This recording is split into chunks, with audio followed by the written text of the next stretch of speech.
The Hunger Games fandom has delivered. The memes that are coming out of Sunrise on the Reaping already are hysterical. Absolutely impeccable memes. But there is one thing that I have seen that I would call a work of genius, and I'm gonna share it with you. However, this will spoil the entire novel for you. If you haven't read it yet, you need to go away. I've already done a full review that was spoiler free, so go watch that, go read the book, and then come back here and enjoy this work of meme artistry. This is a single post on TikTok with thousands of absolutely side-splittingly hilarious comments that will spoil everything, but if you've read it, stick around.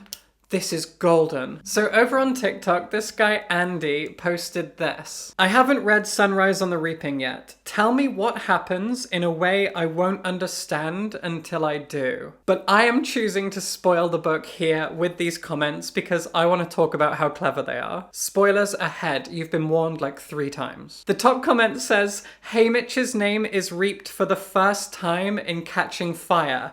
This is brilliant. When I first read this, I was like, well, that's ridiculous. Oh my god. As soon as you read it, and it happens early in the book, oh my god, how clever is this? In Sunrise on the Reaping, Haymitch isn't called. There are 2 girls and 2 boys, and one of the boys flees. He just runs away. He's like, nope, not doing that. His family are known as seditious people. And he's like, yep, I'm off. And he runs down an alleyway and it's described that his head explodes. A peacemaker fires at him and he's dead before he hits the floor. And they don't do it again. There's no redo. This is the great thing about Suzanne Collins and how she does propaganda, how she explores it in the books. There is a live feed of The Reaping, but it's on a delay in case something like this happens. And so Haymitch is kind of caught up in everything and he's just kind of plucked, and they go, right, what's your name? And he says it and they're like, oh, it's a bit wordy, a bit difficult to say. Okay, right, Haymitch Abanath, Haymitch Abanath. Okay, right. Okay, go stand over there. And he's just selected. He's just there. And they just take him off. Wrong place, wrong time. He escaped the Reaping, but then he was just there. So he actually doesn't officially get chosen for the Hunger Games until Catching Fire. Mind blown. This one says one tribute dies twice. Again, I read that and was like, what? And I thought about the Mutts in the first book, and I thought, is that it? Is that what's... No. A tribute dies early on, before they actually get to the Hunger Games, while they're doing this chariot ride through the capital. There's a moment of unrest between the tributes, and she cracks her head open on the pavement and dies. A few chapters later, Haymitch is invited to chat to Plutarch Heavensbee and President Snow. And while he's there, they usher somebody into the room, and it's the girl who died. But it's not her. They have somehow found a girl. They suspect she's from District 11, and she looks exactly like the girl who's died. They've plainly drugged her, brainwashed her. She doesn't know who she really is, and she just repeats stock phrases like a pull string doll. And the reason they get away with this is because all of the people that saw it happen were drunk. And President Snow, by the way, when he enters the room, throws up on the floor because he's poisoned himself, because he took the parade master out to dinner, poisoned their food, survived the poisoning himself. The parade master died as punishment for this whole thing going wrong. So there's nobody left. Nobody to know that she died in the first place. So they replace her with this brainwashed doll, this shell of a girl. It's horrible. And of course, then you know she's gonna die in the Hunger Games as well. So yeah, technically she dies twice. Father-son science project gone wrong. This one seems cruel.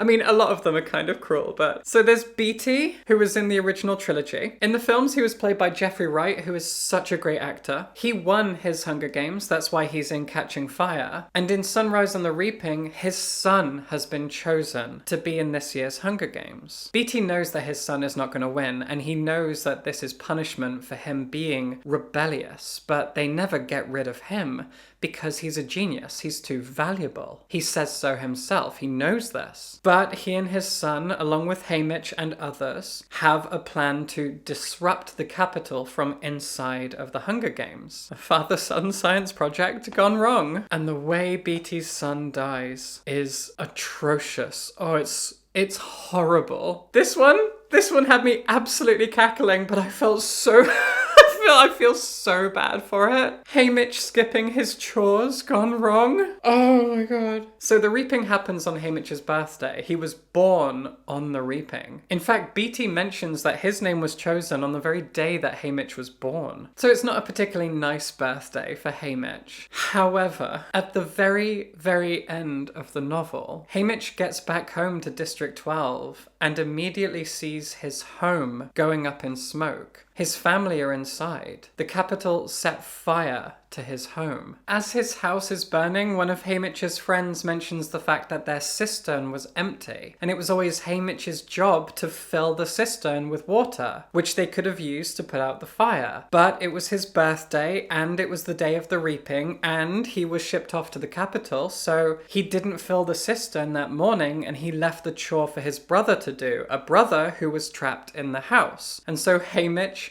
blames himself for not having filled up the cistern the morning before he left. Haymitch skipping his chores gone wrong. Oh my god. Haymitch adopts 6 kids and 1 zombie. I mean, I think I've already explained that one. Also clever, similar to the first one, none of the 4 tributes reaped from 12 make it. Clever. The 75th Hunger Games was never just about Katniss's punishment. Wow. Wow. President Snow trauma dumps on a teenager.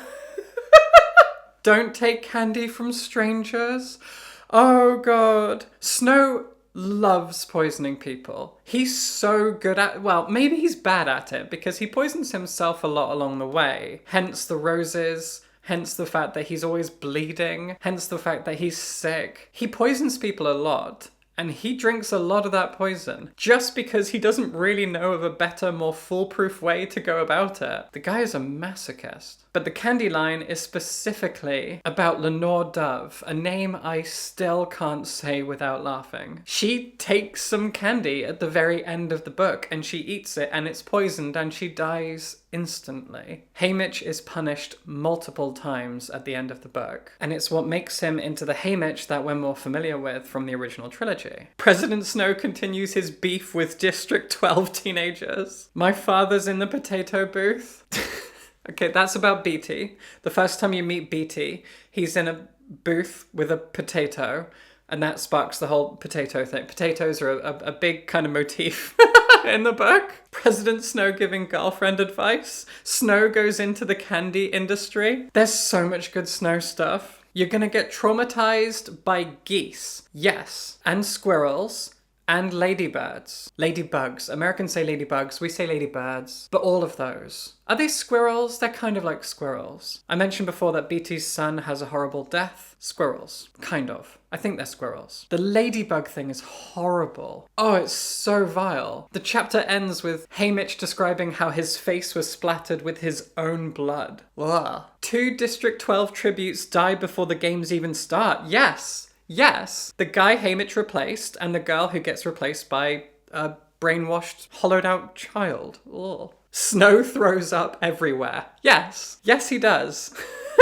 Okay, we'll stop there. They were all so good. That was what a genius move. Best thing about fandoms. Someone says a weird thing, a weird prompt, a weird cue, and says go, and people go hard. That was clever. That was brilliant. I hope you enjoyed. Subscribe for books.